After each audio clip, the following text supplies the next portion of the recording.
It's your lucky day. We're going to start talking about the history of personal identification.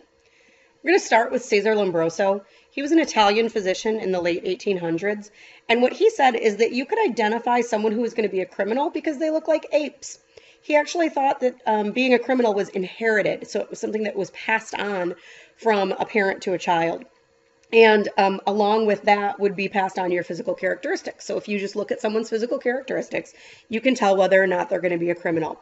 He said that criminals had large jaws, they had large faces, long arms, low and narrow foreheads, large ears, excessive hair, anybody looking in the mirror right now, darker skin, and an insensitivity to pain. So Lombroso's idea was that if somebody had these characteristics, more than likely they were a criminal. Now, this work was obviously really quite racist, using physical characteristics to decide whether somebody is or isn't a criminal. And so his work was pretty widely repudiated, not because of that. We know now he was racist. Nobody really was paying attention to it at that point. But at the time, people said, you know what, that's ridiculous. You can't just look at somebody and know whether they are or aren't a criminal.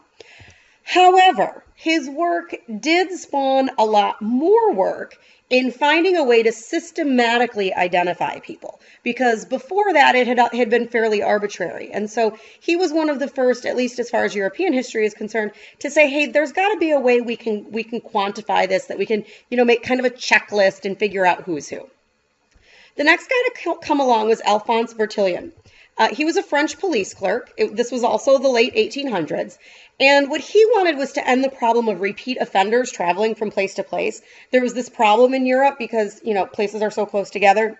People were going from one jurisdiction to the next and committing the same crimes over and over again, but kind of getting away with them because they weren't identified as who they really were. And so he said there's got to be a way that we can identify people, not just by their name, because it's really easy to lie about their name, not just by a signature, because it's really easy to forge a signature. So he created this system of anthropometric measurements. Anthropometric sounds like a really fancy word. It's actually kind of fun to say. Go ahead, try to say it. You can. Anthropometric. Anytime you say anthro just means we're referring to humans, and metric just means we're measuring. So although anthropometric looks like a really scary word, you can figure out what it means by breaking it apart into chunks, just like lots and lots and lots of other science words. So anthropometric, meaning measuring humans, and detailed descriptions. So descriptions were included as well. Alphonse Bertillon is also the inventor of the mugshot. So he was the first to say, hey, on this ID card, let's include a person's photo, front and profile, so that we know who they are. This is an example of a Bertillonage poster that would be found in different jurisdictions so that people could be on the same page as to what they were supposed to be measuring. My favorite measurement is this one. I really like the idea of the police clerk saying, so what I'm going to need you to do is take off your shoes. Mind you, it was the late 1800s. We didn't have the greatest hygiene at the time. I'm going to need you to take off your shoes, roll up your pant cuff for me, please. Stand up on this step stool, lean forward, grab onto that table. Nope, left hand on your hip. And now I'm going to go ahead and measure your foot. That seems like it requires an awful lot of cooperation. This one also seems really interesting to me too, because what if the height of the bench was different from jurisdiction to jurisdiction? Wasn't that going to cause a problem in measurements? Maybe. I'm not sure. I like this one too, just because I'm imagining how the criminals were going to react to that. So there were some problems with the system, as I've already pointed out. So some clerks rounded up when they took their measurements. Some clerks rounded down when they took their measurements.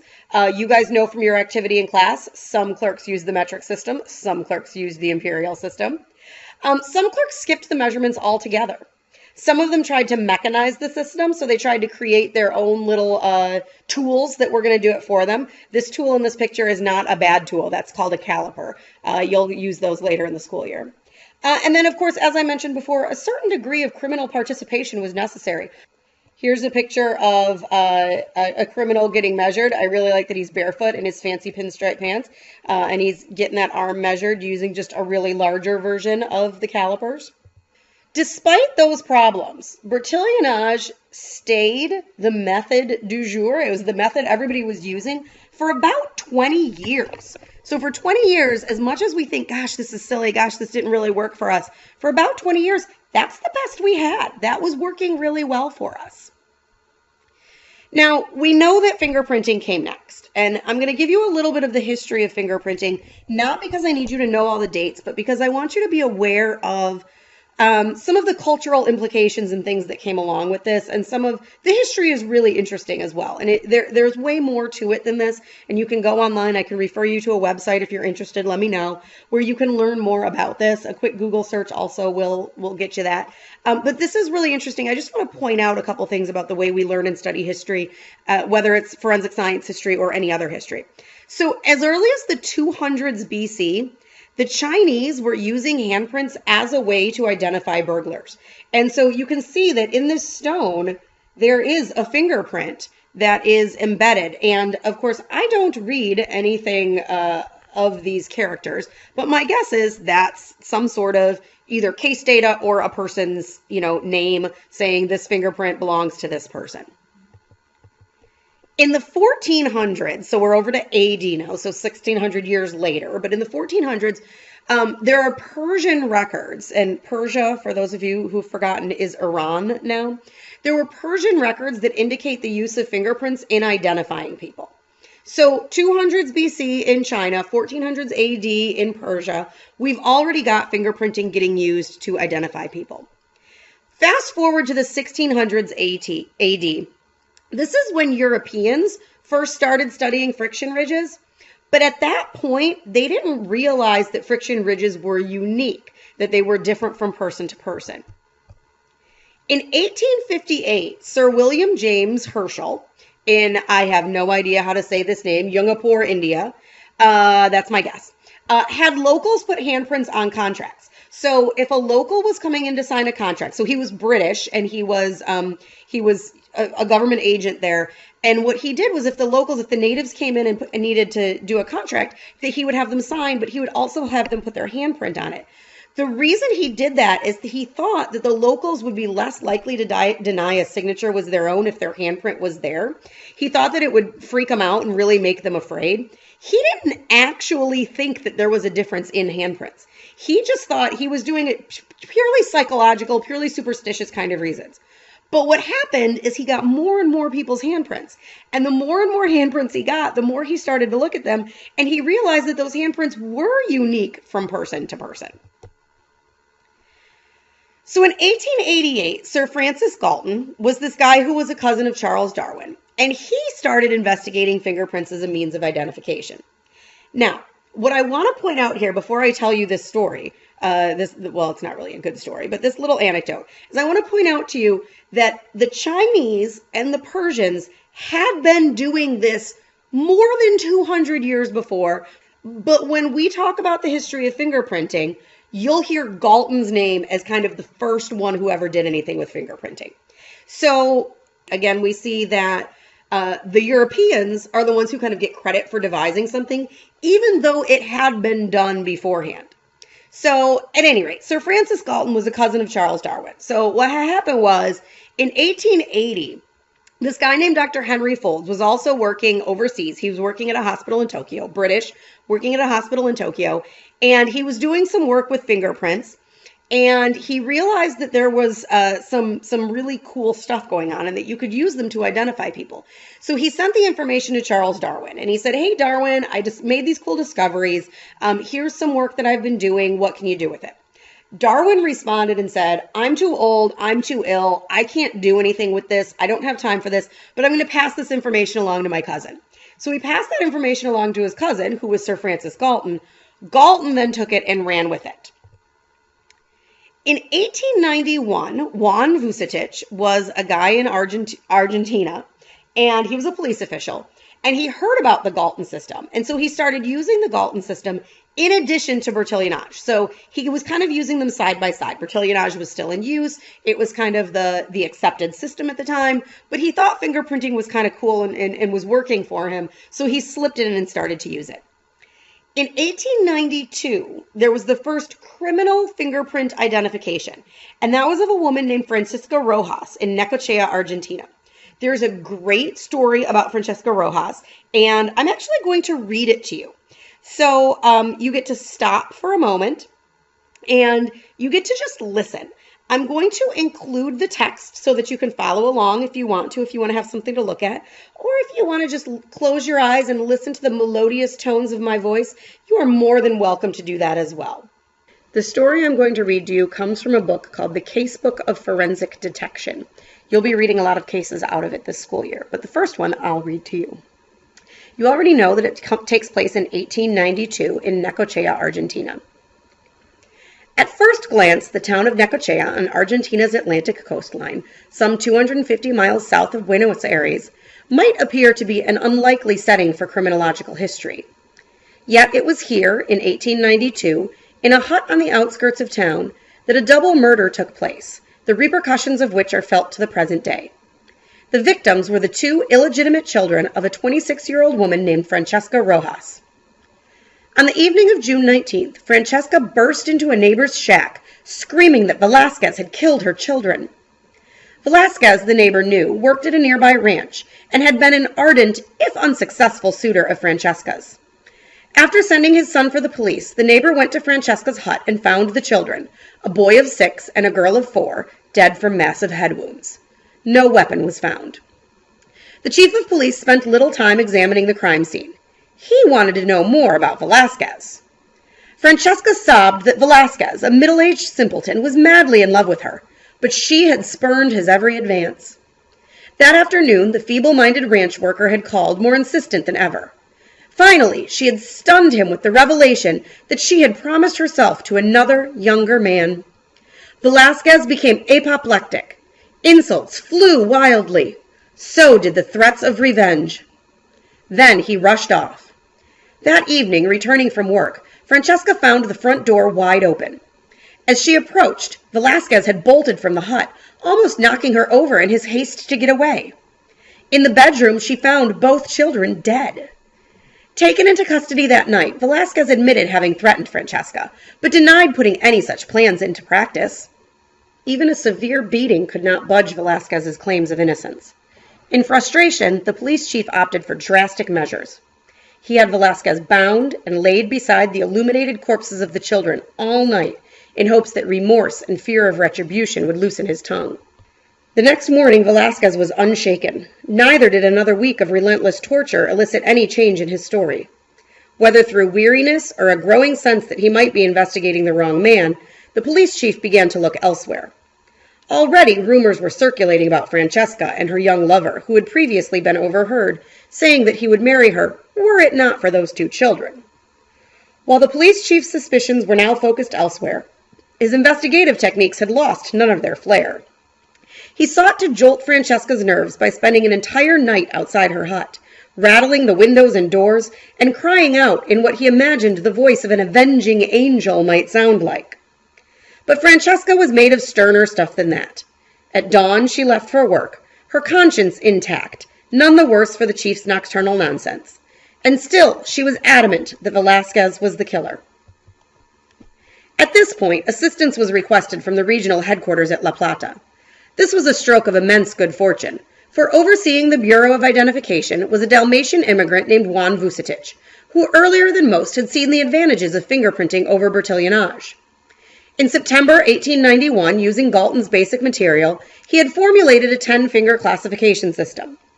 Thus far, its use had been restricted to inmates at the local prison, but Vucetich was eager to spread the gospel. When he dispatched Inspector Alvarez to investigate the murder at Necochea, though, it could have hardly crossed his mind that history was about to be made. The level of police incompetence that Alvarez uncovered was astounding. Velasquez, he soon learned, had an unshakable alibi for the time of the murder, but the poor man with his limited intelligence had neglected to mention it. Francesca's young lover, too, was absolved from complicity, which, Alvarez speculated, left only Francesca. Without any great confidence, he visited the hut in search of clues. After several hours of fruitless rummaging, he noticed a brownish mark on the bedroom door, suddenly made visible by the evening sun. Closer inspection revealed it to be the imprint of a blood-stained human thumb. Alvarez obtained a saw, cut out that section of the door, and returned to the police station with orders that Francesca be brought in. He rolled her right thumb on an ink pad, then pressed it upon a sheet of paper. Even to Alvarez's relatively inexperienced eye, the imprint, when studied under a magnifying glass, matched the bloody thumbprint on the door. Confronted by the evidence of her own hand, Francesca's previously steely resolve collapsed. She admitted killing her children because they blighted her chances of marriage to the young man. After battering them to death with a stone, she had tossed the stone into a well and washed her hands carefully. But inadvertently, she had touched the bedroom door. Francesca Rojas was convicted and sentenced to life imprisonment, her place in criminal history assured. For Juan Vucetich, the events at Necochea were a glittering triumph.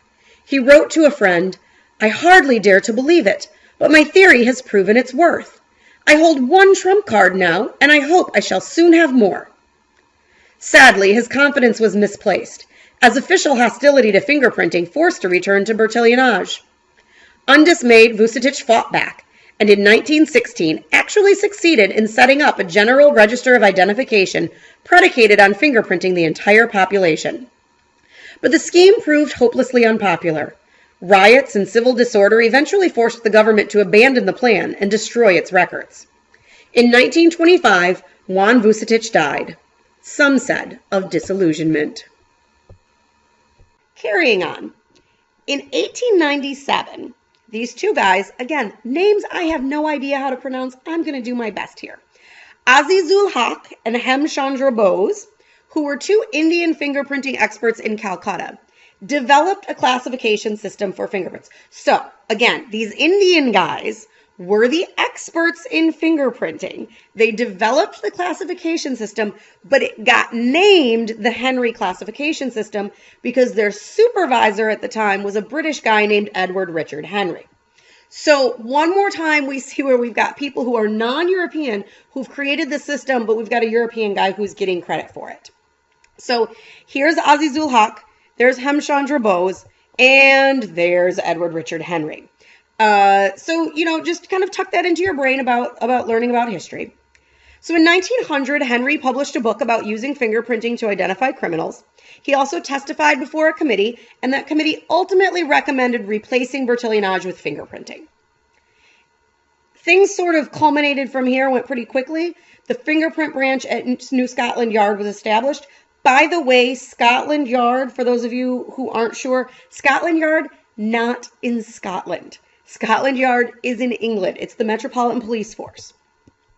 In 1902, the New York Civil Service Commission started using fingerprints as a way to identify people when they were taking their qualification exams. What they discovered was that people had been cheating. People had been sending someone else in to take their test on their behalf. This way, if you went in and put a fingerprint on your test and then you'd put a fingerprint later on, they could tell if it was you or not. In 1903, the New York State prison system started using fingerprints. And in 1904, two big things happened. One, the Leavenworth Federal Penitentiary in Kansas started using fingerprints. So now we've got not just a state using fingerprints, but we've got actually a federal agency using fingerprints. But also Scotland Yard came to the World's Fair in St. Louis to show off their techniques and talk about what they were doing and how valuable fingerprinting was. So this really helped to spread the word. They were doing demonstrations and showing everybody about fingerprints and how well it worked. In 1911, there was the first U.S. criminal conviction obtained using fingerprint evidence. That was the conviction of Thomas Jennings in the murder of Charles Hiller, and you're going to read about that one on your own. In 1921, the Identification Division of the FBI was established. So notice that even though fingerprinting started getting used really early in the 1900s in the U.S., 1902, it took almost 20 years before we established a division of the FBI for it. So this scientific evidence that we're looking at doesn't happen quickly. It takes a long time before we're going to get that general acceptance where people are going to say, yes, this is really something we want to stick with. In 1992, the name of that division was changed to the Criminal Justice Information Services Division, or the CJIS.